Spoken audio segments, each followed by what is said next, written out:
Oh, hello everyone. Well, is it good? Is it good?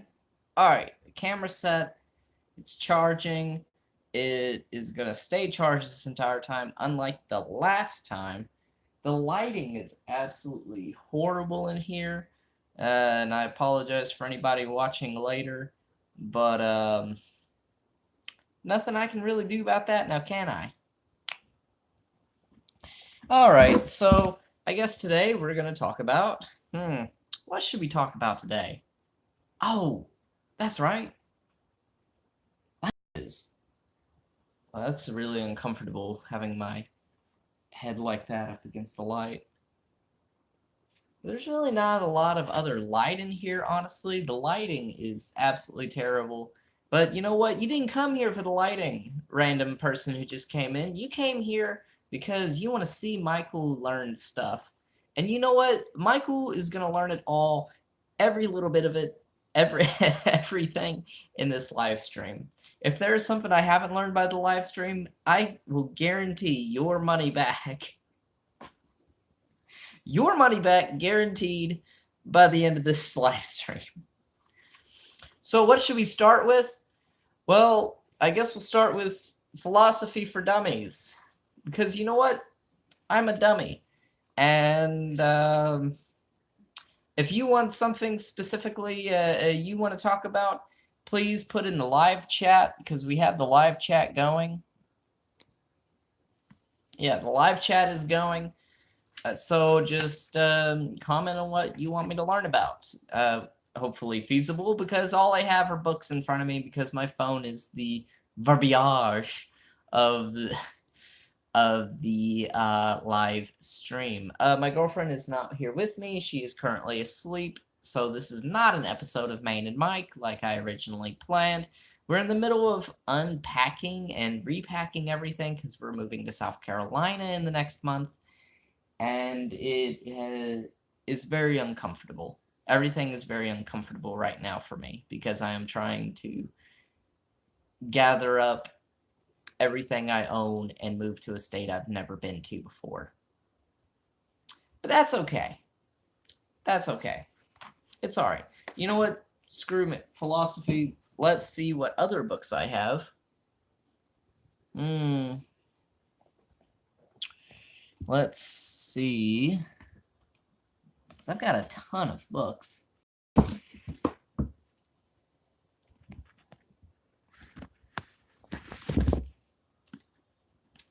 Let's learn German. Has anybody studied German before? Let me know in the comments below. Let's see. This is an interesting word, a noun for the word bowels or entrails. Ah, 1, 2. Ich lerne Deutsch vor. Oh shit, I can't remember the word for 2. Anyway, the word for bowels is Engeveld. Zwei. Zwei weeks. What is the word for weeks? It's on the tip of my tongue. I don't. Oh, wait a second. I have a dictionary. I have a dictionary right here. What am I doing? I literally have a dictionary in front of me, and I couldn't remember the word for week. But you've already said it, so like it's like you are my dictionary today, Mr. 1, 2, or Miss 1, 2. I'm progressive. Vulcan, zwei Vulcan. Ich lerne Deutsch vor 2 Wochen. Done 2018. My German is absolutely horrible. I speak better Portuguese than I do German, and I've studied Portuguese for, well, I didn't really study German for 2 weeks. I'm off and on studying it. I have a love-hate relationship with it. I go back and forth on learning it because there's just so many things that I need to learn, and German doesn't always seem the most useful in any circumstance. I absolutely hate the lighting. Okay, so we're gonna pack up. We're gonna pack up, and we're gonna go to my kitchen.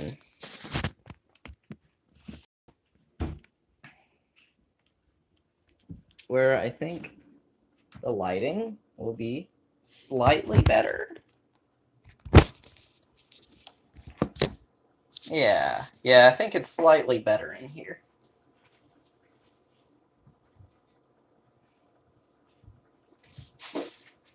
That's okay. Mon ami, c'est parfait. Oh, where's my dictionary? Warum ist meinen Dictionary? I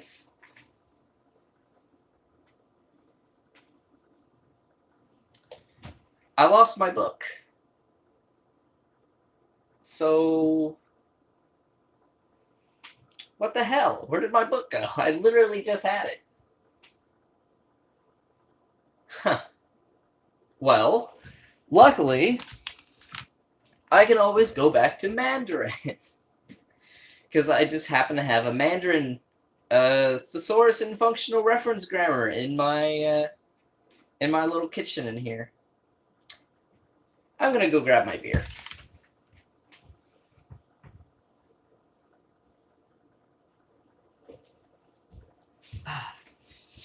I can tell this is gonna be a long episode, so this episode is officially now sponsored by Budweiser.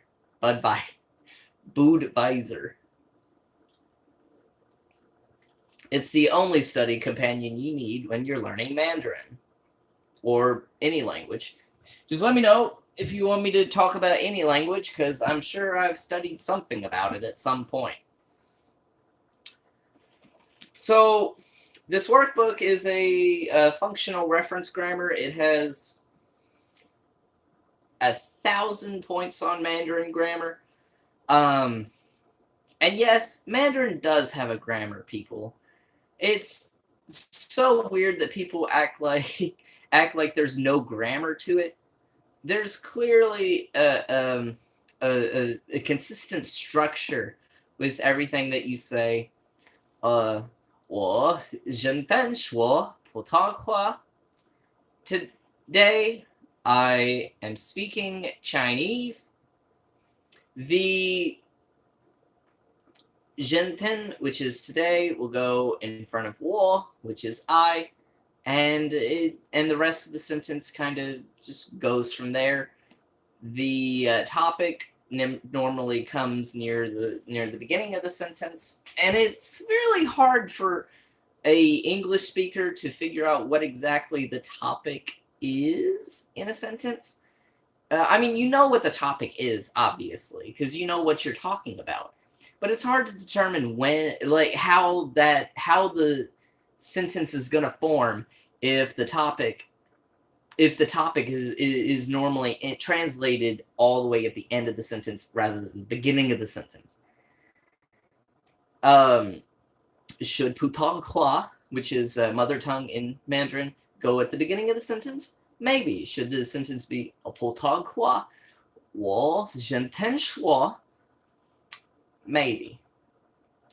But it's hard to differentiate between the beginning and the ending of the sentence. Beginning and the ending of the sentence. So, I guess we're going to start from the very beginning, unless anybody else has any other ideas of what I should talk about today, because this is all language learning. All language learning, all the time. And if I want to master every language, then I need to study every language.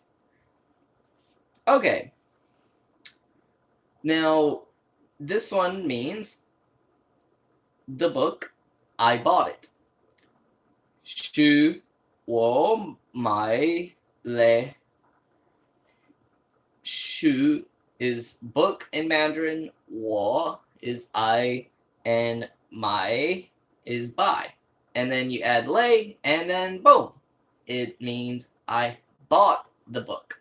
If you add lei in front of the, not in front of the verb is here, lei is here, so I guess it would be technically in front of the verb, and boom, that's where you form the past tense. You don't have to change the word in the slightest in order to change what it's saying. Ta sai liu le husi husi. He is growing a beard. It is complicated. See, that's why if you're going to study grammar in a language, you need to study it systematically. There's reasons why we start with the present tense before the past tense. Because if you don't have a good grasp of what the present tense is in a language, you're not going to get a good grasp of what the past tense is in a language. Or the ongoing tense, as they just put it in the book for some reason. The number of languages with unique past tenses versus present tenses, or unique verbs, period, is numerous. There's, of course, the Romance languages. Most of the Romance languages have at least a couple irregular verbs. Most of them have several irregular verbs. Spanish is especially horrible about that. I love Spanish to death. To discuss what you want to say in the past tense, if you don't study which each past tense means, you're not going to quite understand the grammar.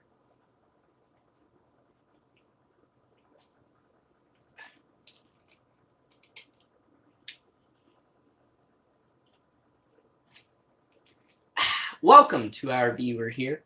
And yes, I'm drinking beer on a live stream YouTube video. I bet you've never seen that before. Just we were talking about language learning in general. I have a Mandarin book. I somehow lost my German book that I had, because I had a little German dictionary somewhere, and it's really bothering me that it's gone.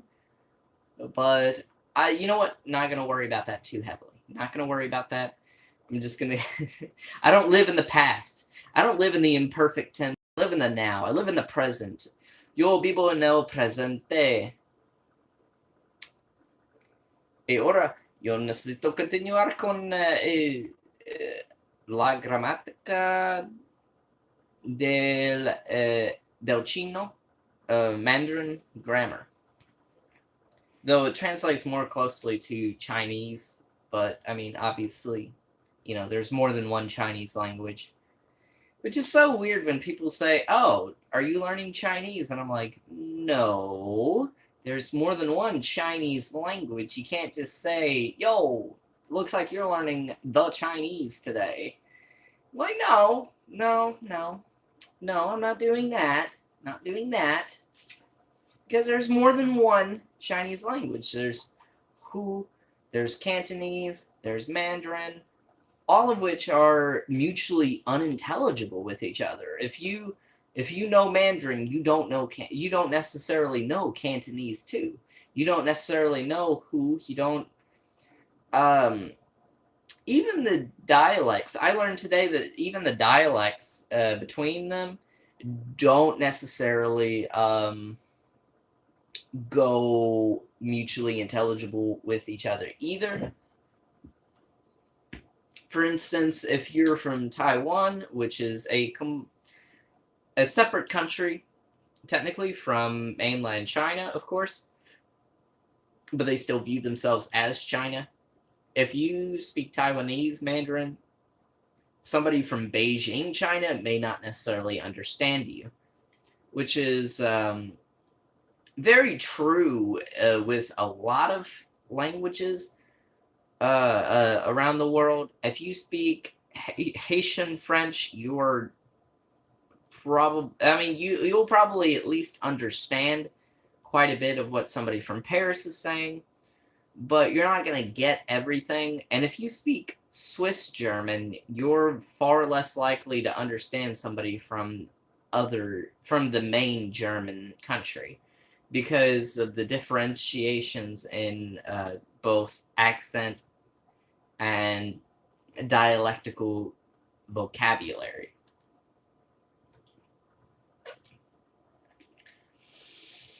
I hope this is interesting. I'm not getting a lot of feedback today. And Tessa hasn't joined the live stream either yet. Though I am doing a live stream a little early this week because I have a lot of packing to do. Zhongguo de Renko. Renko. I don't mean to say Ren like that. That's weird. That means China's population. Like in the Romance languages, the word day means of. Don't let that fool you. Day can mean several other things. Oh, wow, Tessa is on the live stream. Surprise! Hello, Tessa. Back. I did not know you were there because it doesn't tell me who is viewing. So great. Surprise. Sorpresa. No, that means smile in Spanish. What is surprise in Spanish? It's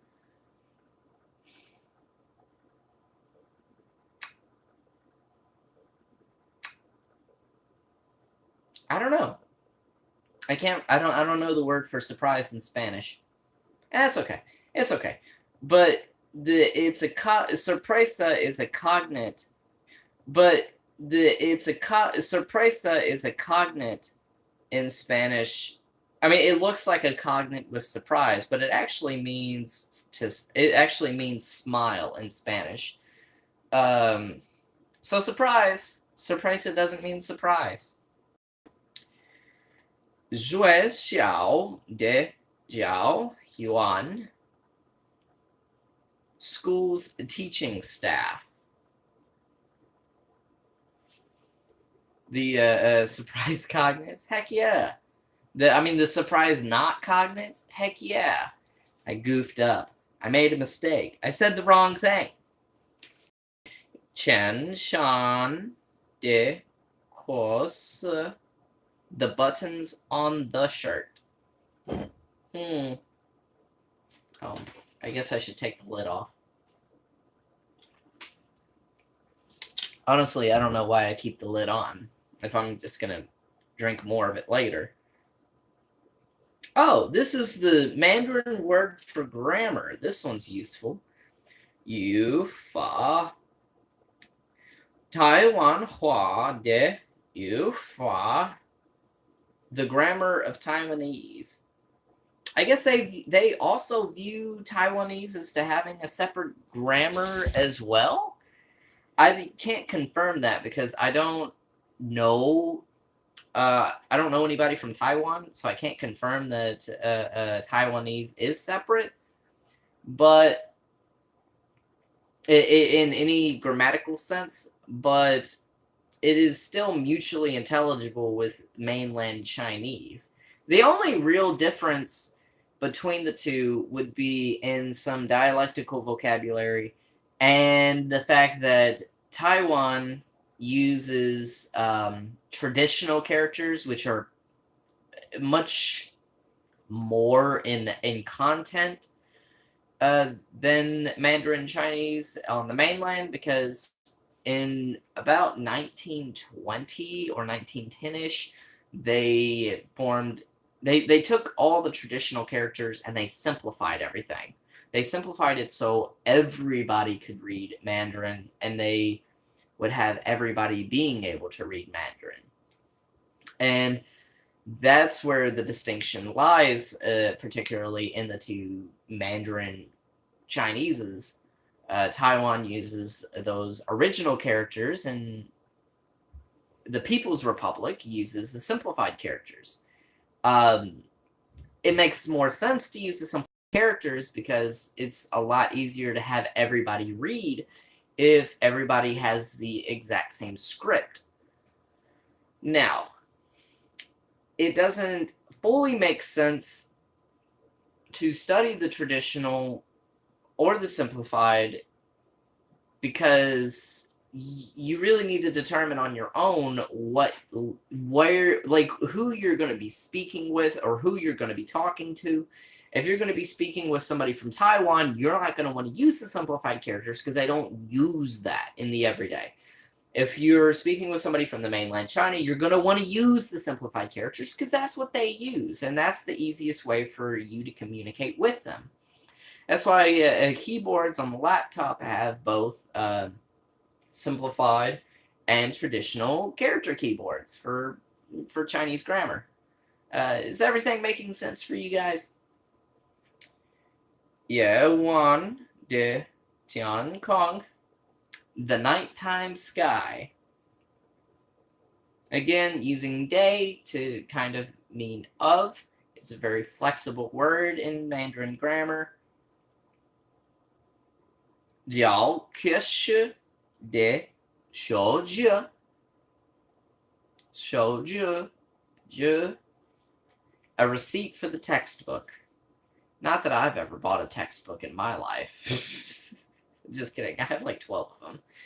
I have like 12 textbooks on various languages. I kind of just hoard books at this point. You should see the pile over here of the number of books that I am having to get rid of because I really don't have the space for it. Oh, because we really don't have the space for it in our new apartment over in South Carolina. So I'm having to get rid of some books. And last night was heart-wrenching because I collect books. But I know that I don't have enough space for everything, so I'm going to have to get rid of some. Don't worry. They'll be given to the Salvation Army, though. They'll be given, well, they're going to be given away somehow. Somebody is going to take these books, and they're not going to get thrown away, hopefully. And if they are thrown away, well, it won't be my fault, because I didn't do it myself. 那是我给你的书. That's the book I gave you.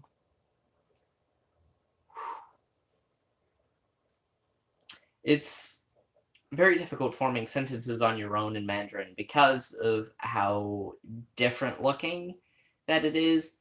And you really don't want to use Google Translate when trying to translate into a language like Mandarin or Korean or Japanese, where there's a foreign script.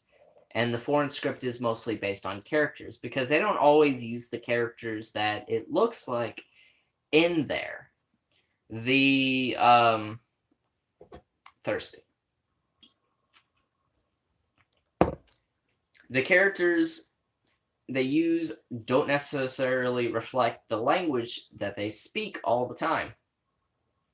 And I know that doesn't make a lot of sense, but I'm trying to make it make sense out loud. Okay.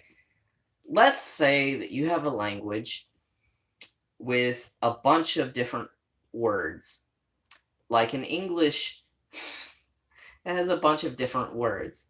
Yeah, I'm going to talk it through. Okay, you have Shakespearean words in English, like thou and art, etc. And if you take a snapshot of the entire English language throughout its history, you'll see these words pop up often. And these words do not reflect how we speak.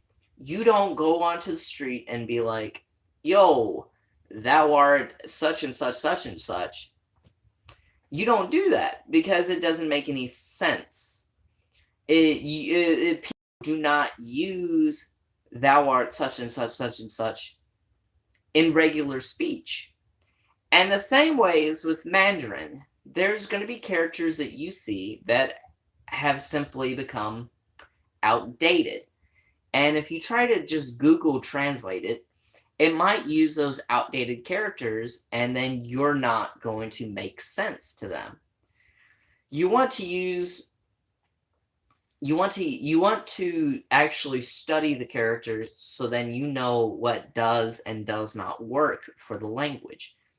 If you don't, you're going to have a bad time.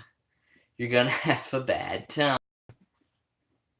All right, next phrase for today.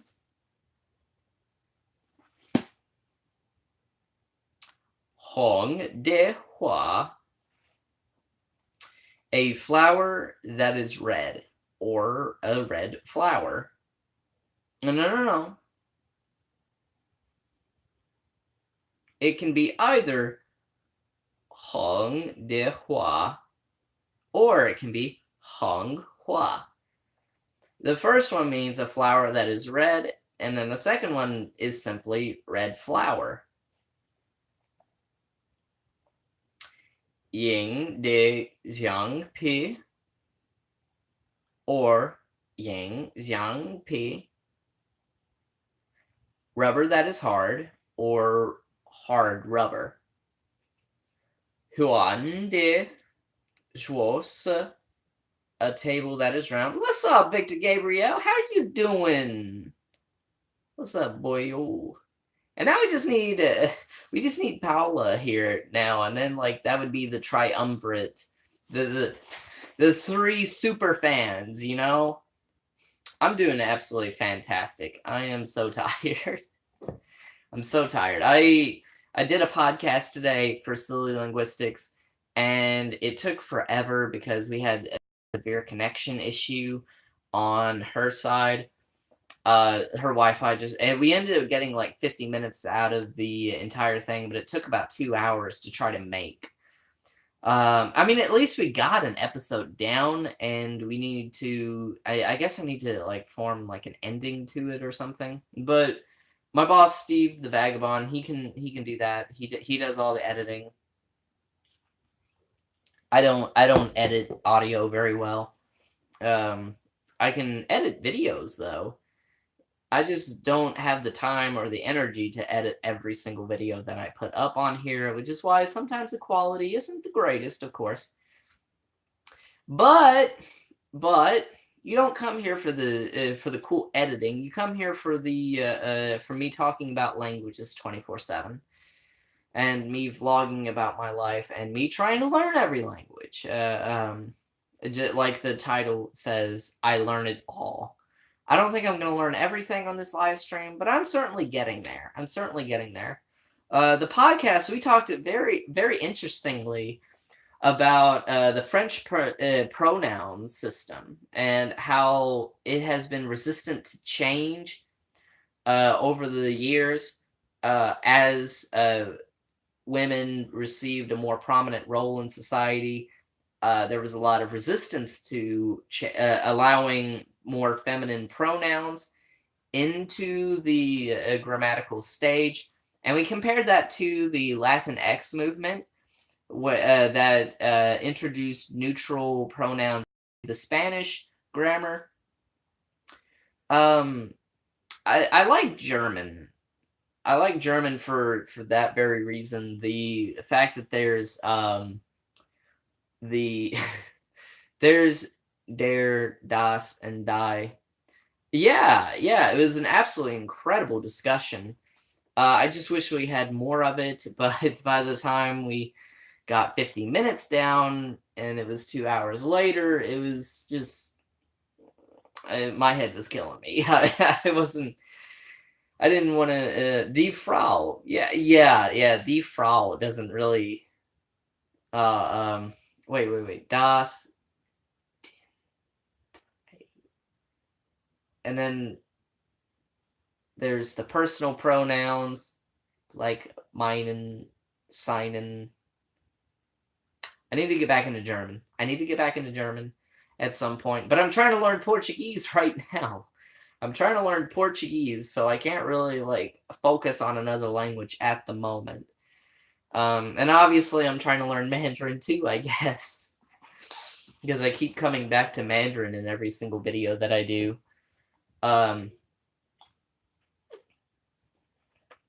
But did you know? Okay, I learned some. I had this thought about something today.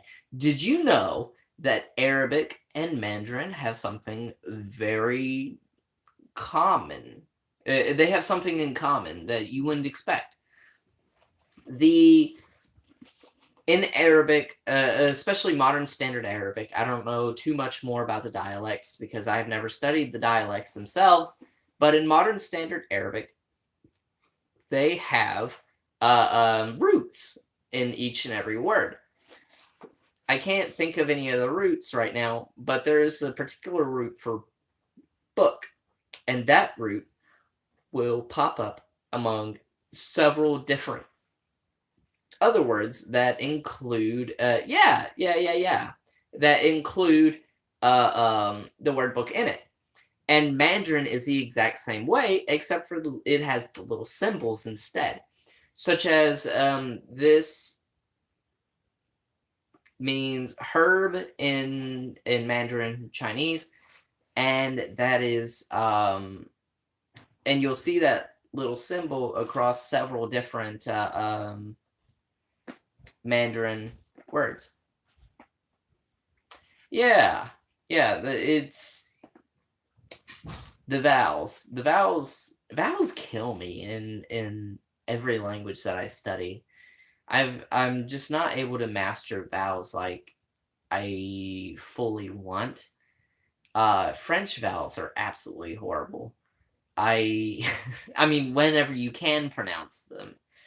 We talked about that too on the podcast, how difficult the French pronunciation system is, and the idea that if you're adding another letter to tack on the end, like X, as you would in Latinx, like how that would throw off the pronunciation system to begin with, because obviously most of the letters that you see in a French word are not pronounced. So would you really be able to tell the difference if it was a gender neutral word? Because just because you add on an X, you might not necessarily pronounce that, and you wouldn't be able to necessarily tell if that was gender neutral anyway, because you wouldn't be able to pronounce that specific letter into the word. And we had a discussion on that, and like it didn't really seem like there were a lot of good solutions to that. I mean, there are some solutions. Yeah, exactly. If you simply add an S or an E or however you the few ways that you would pluralize a French noun, you can't really tell in spoken conversation. It's a lot like grammar. It's a lot like Mandarin grammar. You have to figure out from context if something is plural or not. You have to figure out if somebody is pointing at a boy and they like you'd be able to tell if that was a singular boy. If they're pointing out two boys, then you're able to say that there are two boys. But if you say they without pointing at anything, like then like you would have to have the they in order to understand. And that's what makes it so different from Italian and Spanish. You don't need the pronouns in Italian or Spanish, but you've got to have the pronouns in French in order to understand what anybody is talking about. It doesn't make any sense. All right, back to more Mandarin. Okay, so some adjectives can appear in a relative clause, such as that is with the normalizer day, or a simple attributive adjective that is without the day, as shown in 90s-94, the red flower, hard rubber. We're going to move to Juan de Schosse, or Juan Schosse, a round table. A table that is round versus a round table. And I guess that using they would allow you to differentiate between what you're trying to say. You can have a table that is round if you want to put emphasis on the fact that it is round, or if you say just a round table. Avocado é yeah. What? I don't understand. What did you mean by that? I don't understand. But, and I'm going on a completely different tangent again, but did you know that the Russian word for lawyer is also avocat? And that is because Russian has a lot of French aristocracy influence. The leaders of Russian during Peter the Great's time were very particular about having everybody speak French in the courts. I mean, you could speak Russian, of course, because it developed into the thing. Yeah. Oh yeah, yeah. It does mean avocado too, doesn't it? Yeah. I wonder what avocado in Russian is. I have my dictionary somewhere. Give me just.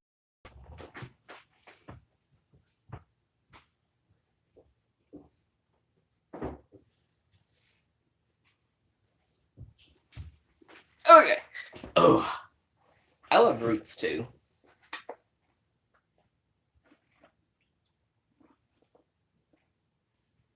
Let's see. The word for avocado in Russian. Oh, never mind. The dictionary doesn't have the word. Well, isn't that a disappointment?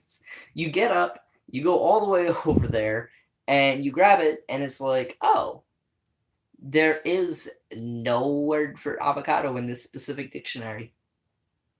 I need a better dictionary. I'm going to start a Patreon, and for every $1 that you spend, I'm going to buy a new dictionary every month. Oh, what an idea. Don't get me started on the word calf, though, in English. How does... I mean, calf... Oh, yeah, it can also mean calf on the body, too, can't it? Oh, whew, it makes you sweat a little bit.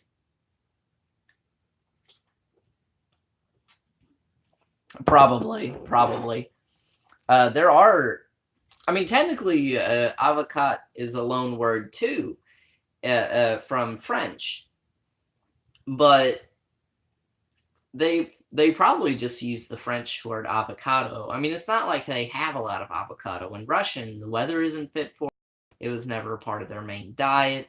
So it's not like it really, like it would really have caught on, so to speak. So it makes sense why they wouldn't have that word. It's like it's like if Antarctica has its own language and dictionary. You're not going to see the word avocado or banana come up in the dictionary before they're introduced, because, well, it's Antarctica. They're not going to have they're not going to have tropical fruits necessarily, and that's why if somebody is learning something, it is probably just a loan word. French, Portuguese, the Romance languages, they're all about those loan words. They take loan words from each other. They'll take it from Arabic. They'll take it from Germanic. I did a video on why you should subscribe to PewDiePie in 69 languages. It's one of those really clickbaity things that I did. And it was... Yeah. Like, Icelandic has like 20 words for ice, and it makes sense, you know. They have the word for subscribe is in French is abonner. In German, it's to subscribe is abonnieren. So there was a clear influence between the two languages. And then as you start looking a lot deeper into other languages that use the word, that have translated the word subscribe, it goes across abonniere or abonnerian. It goes across several different languages in the exact same way.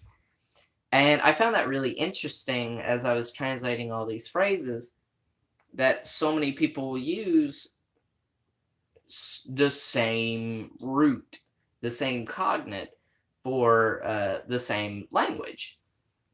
And I just thought that was really interesting as I was making that video. And I didn't really bring up that point because it was just kind of a clickbaity thing that I was hoping to get a few subscribers from. But the way that it looks, it just doesn't have the differences from other languages. Because, oh yes, thank you, 400 of you guys have finally subscribed to the greatest channel in existence. You guys are going to watch me learn every language over the course of the next 20 years. Live stream every Tuesday at 5 o'clock-ish, for between 3 and 5, I guess. And, you know, I've grown a lot faster than a lot of other channels. I'm going to digress some more because I'm not really looking at my Mandarin grammar book. But I've grown a lot faster than other channels on the site. Yeah, it's a little disappointing that I don't get, like, 10 or 15 subscribers a day.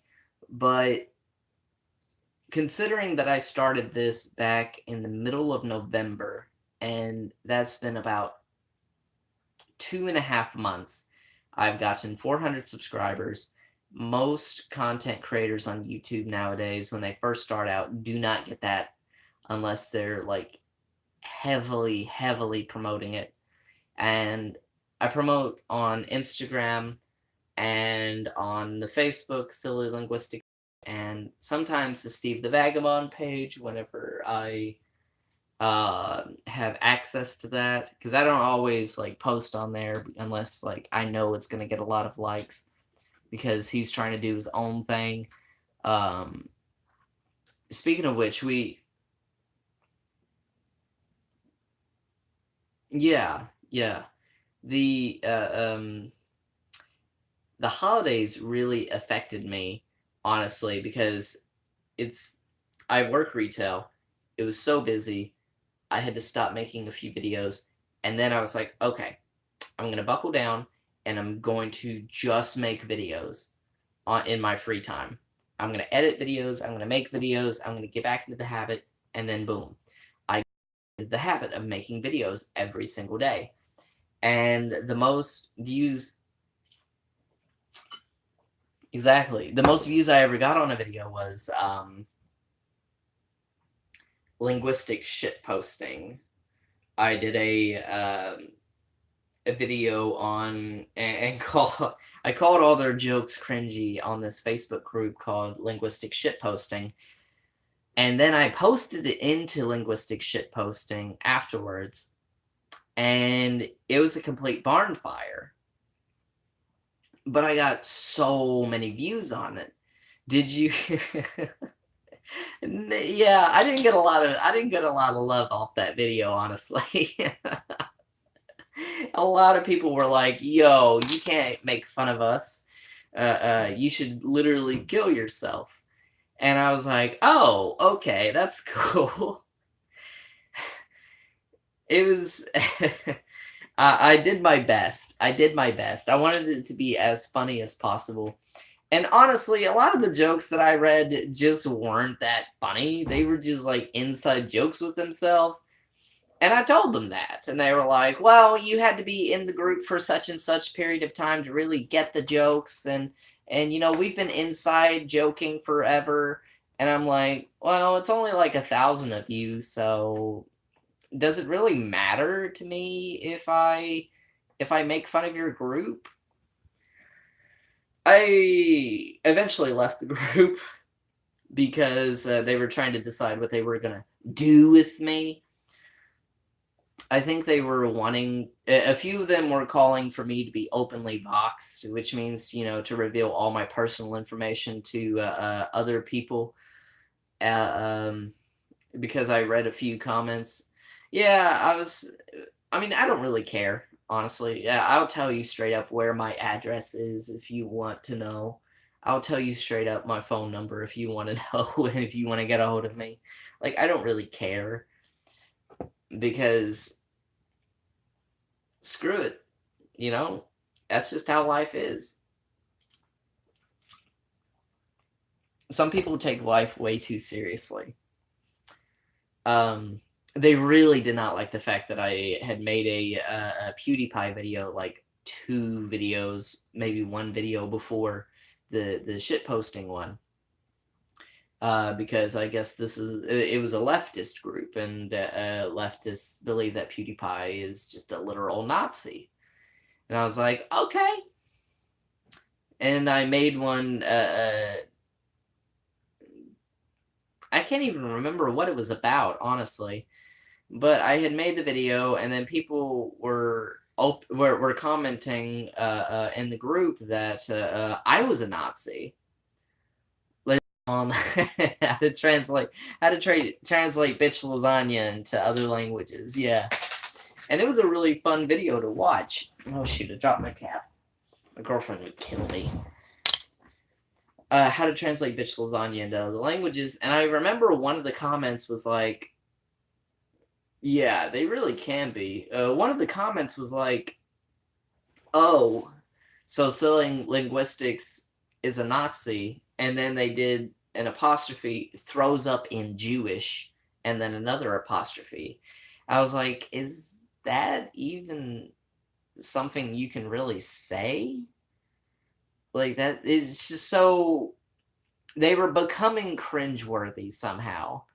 With everything that they were saying in the video, in the group, in the comments. And eventually I was like, well, they clearly don't like me. I've gotten over 1,000 watch minutes off of this little project of mine, which translates to approximately 11% of my total watch hours. So I guess I succeeded. I succeeded in creating a viral video. People hated it, but it did it. It did its job, and I'm just that much closer to hitting ad revenue on here. I want to do this full time one day. I want to be able to do everything on here that a person would be able to do.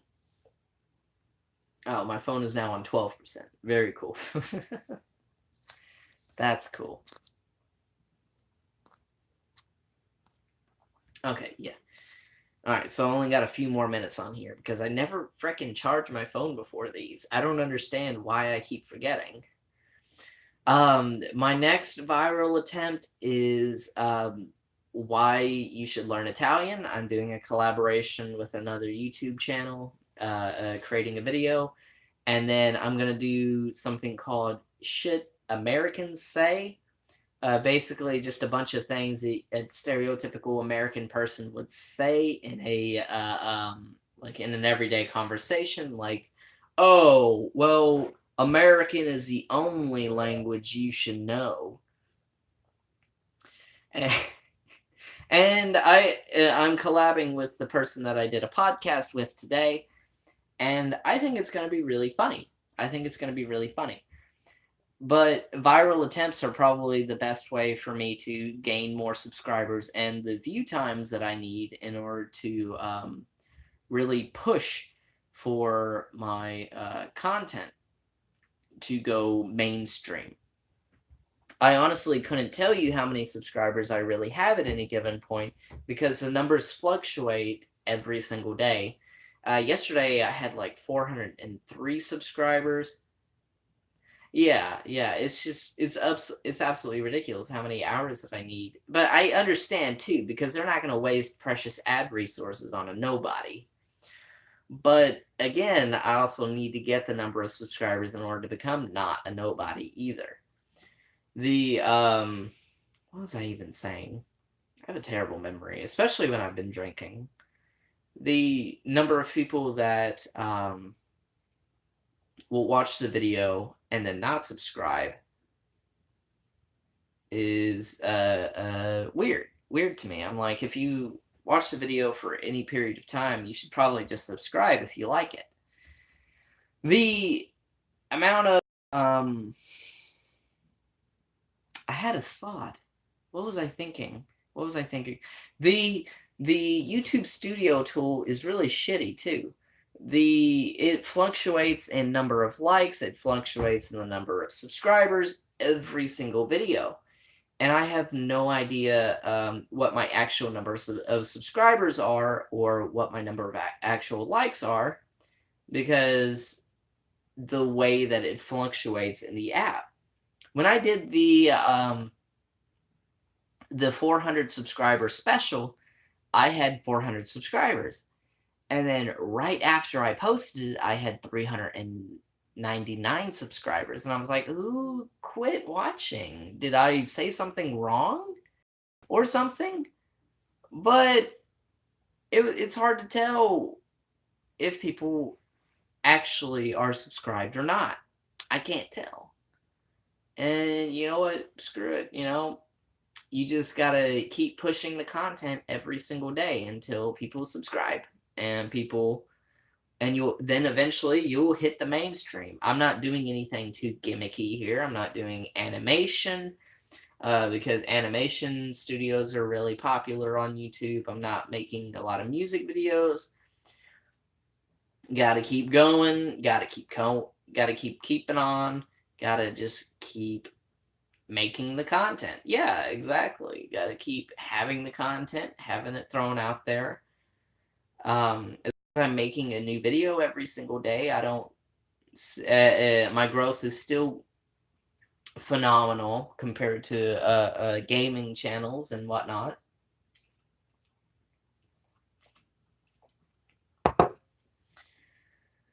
I tell you, if one person who views and likes the video shares it to their